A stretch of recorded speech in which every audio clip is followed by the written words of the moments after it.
News కి స్వాగతం.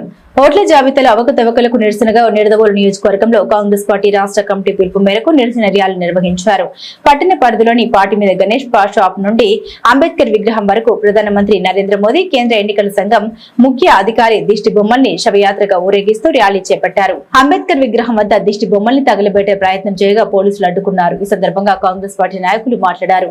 రాష్ట్ర కమిటీ పిలుపు మేరకు ఓట్ల దొంగ గద్దె దిగు పేరుతో నిరసన కార్యక్రమాన్ని చేపట్టామన్నారు. దేశవ్యాప్తంగా ఓటర్ల జాబితాలో భారీగా అవకతవకలు జరిగాయని ఆరోపించారు. ఉత్తరప్రదేశ్ లో ఒక ఇంటి నెంబర్తో 4000 ఓట్లు పైగా ఉన్నాయంటే ఇట్టే పరిస్థితి అర్థమవుతుందన్నారు. కాంగ్రెస్ పార్టీ చేస్తున్న కార్యక్రమాలకు ప్రజల నుండి మంచి స్పందన ఉందన్నారు. ఓటర్ల జాబితాలో అవకతవకలకు బాధ్యులైన ప్రధాని నరేంద్ర మోదీ ప్రధానమంత్రి పదవిలో ఉండడానికి అర్హుడు కాదని విమర్శించారు.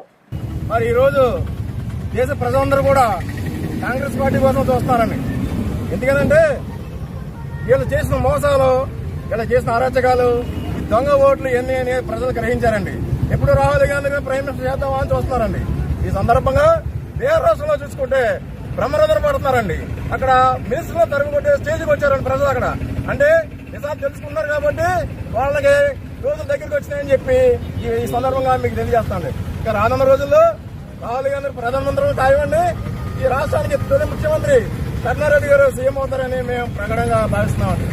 మరి ముఖ్యంగా చెప్పుకోవాలంటే ఈ ఓటు చోరీ అన్నది అసలు మనం ప్రజాస్వామ్యంలో ఉన్నామా లేదా అనిపిస్తుందండి. సందర్భంగా రానున్న రోజుల్లో ఓటేనండి. ఈ దేశానికి పట్టిన దరిద్రం వదలాలంటే ఈ బీజేపీ పోవాలి. ఈ బీజేపీ పోవాలంటే ఏం చేయాలండి? మనలో మార్పు వచ్చింది కాబట్టి మనందరూ కాంగ్రెస్ పార్టీని గెలిపించుకుంటామని చెప్పి మరొకసారి మీకు తెలియజేస్తానండి.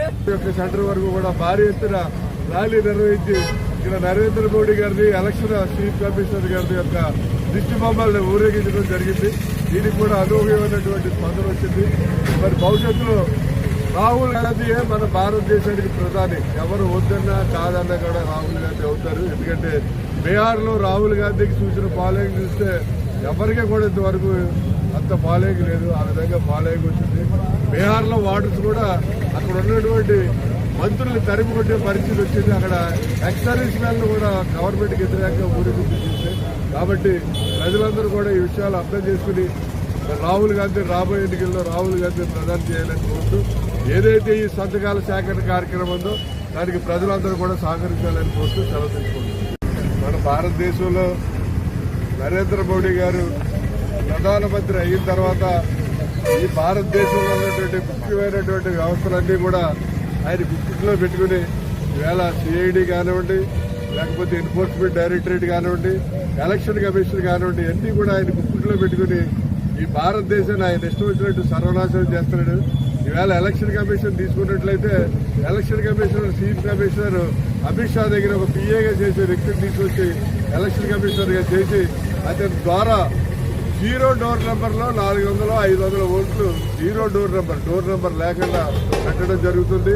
అలాగే కాంగ్రెస్ పార్టీకి పడతాయనుకున్న ఓట్లన్నీ కూడా తొలగించి ఏవైతే బీజేపీ పార్టీకి పడే ఓట్లు ఉన్నాయో వాటిలో మాత్రం ఎక్కువగా పొలమంటూ జాయిన్ చేయడం జరుగుతుంది. ఉత్తరప్రదేశ్ లో తీసుకుంటే ఒకే ఇంట్లో 4570 ఓటర్స్ ఉన్నారంటే దీన్ని బట్టే మనం అర్థం చేసుకోవచ్చు. ఈ రకంగా ప్రజాస్వామ్యాన్ని పూర్తిగా కూలీ చేసి ప్రజలకి ఓటు హక్కు లేకుండా చేసే విధంగా ప్రవర్తిస్తున్నటువంటి ఈ నరేంద్ర మోడీ గారు మరి భారతదేశానికి ఎట్టి పరిస్థితుల్లోనూ అతను ప్రధానమంత్రిగా పనికిరాడు. ఈ భారతదేశంలో జరుగుతున్నటువంటి ఈ ఓటు చోరీ అనే విధానం మీద ప్రజలందరి యొక్క సంతకాలను కూడా సేకరించి ఓటు చోటు గద్దె చోడని మన ఏఐసిసి వారు ఒక పిలుపునివ్వడం జరిగింది. పిసిసి వారు కూడా మా అందరికీ కూడా ఆదేశాలు ఇచ్చారు. ఓటు చోరు గద్దె చోడు అని చెప్పి ఈ ఓటర్స్ దాని మీద జరుగుతున్న అవకతవకల మీద ప్రజల యొక్క సంతకం, వారి యొక్క పేరు, కాన్స్టిట్యూన్సీ ఇవన్నీ కూడా తీసుకుని వీటి ద్వారా ప్రజల్లో బీజేపీకి ఉన్న వ్యతిరేకతను తెలియజేయాలని చెప్పి ఓటర్లు ఈ సంతకాల సేకరణ చేస్తున్నాం. మన తూర్పుగోదావరి జిల్లాలో ఉన్నటువంటి 7 అసెంబ్లీ కాన్స్టిట్యూన్సీల్లోనూ కూడా 1,00,000 ఓట్లు సేకరించాలని చెప్పి మాకు పీసీసీ వారు టార్గెట్ ఇవ్వడం జరిగింది. 1,00,000 కంటే ఎక్కువ ఓట్లే జాయిన్ చేస్తామని, ఈ సంతకాలు సేకరిస్తామని చెప్పి ఈ సందర్భంగా మేము తెలియజేస్తున్నాం. ఎందుకంటే ప్రజల్లో విశేషమైనటువంటి స్పందన ఉంది. ప్రపంచంలోనే అతిపెద్ద ప్రజాస్వామ్యమైనటువంటి భారతదేశంలో దొంగలు పడ్డారు. ఆ దొంగల్ని రాహుల్ గాంధీ గారు బట్టలుండదీసి భారతదేశ ప్రజలందరి ముందు పెట్టారు.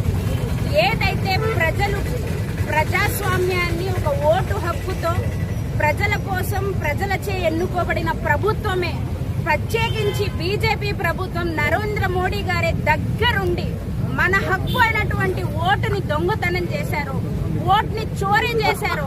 దాన్ని రాహుల్ గాంధీ గారు బట్టబయలు చేశారు.